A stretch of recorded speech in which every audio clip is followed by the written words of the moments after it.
cyber world. I am the mysterious hacker profiled.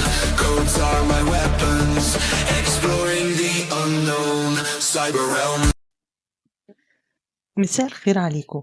بعد ما شفنا في الفيديو اللي فات ازاي بتقنية التشين اوف ثوتس بنخلي النموذج يجاوب بشكل كأنه بيقول لي الخطوات أو بيحل المسألة في شكل خطوات. دلوقتي بقى هنزود حاجة مهمة جدا محتاجين نتعلمها، وهو اللوجيك اللي ورا الخطوات دي.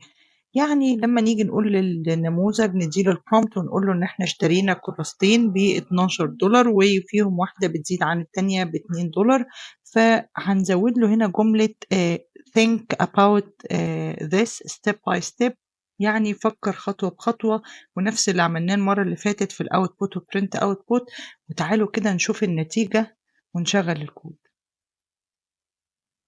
هنلاقي هنا ان هو عمل لي اكتر من 6 أو 7 خطوات هو فكر فيهم. قال لي أنا عارف إن التوتال كوست يساوي $12. بعد كده فيهم كراسة أكتر من التانية في سعرها ب$2. هنفترض إن دي رقم 3 اهي، بيقول لي هنفترض إن less expensive هنسميها X، والتانية هتبقى X زائد 2. رقم 5 هنا هيقول زائد X زائد $2 يساوي 2X.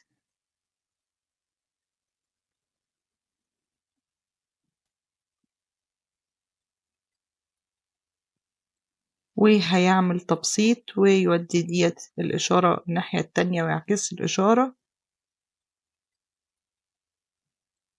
في الآخر هيقسم على 2،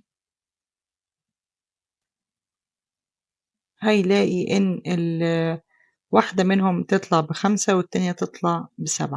نستفيد ايه من النقطة دي؟ ان هو هنا لما بيفكر بتفكير منطقي بيقدر يقول لي الخطوات المنطقية اللي توصل بيها لإجابة السؤال، وده بيفرق عن الفيديو اللي فات اللي هو معروض قدامكم دلوقتي حالا.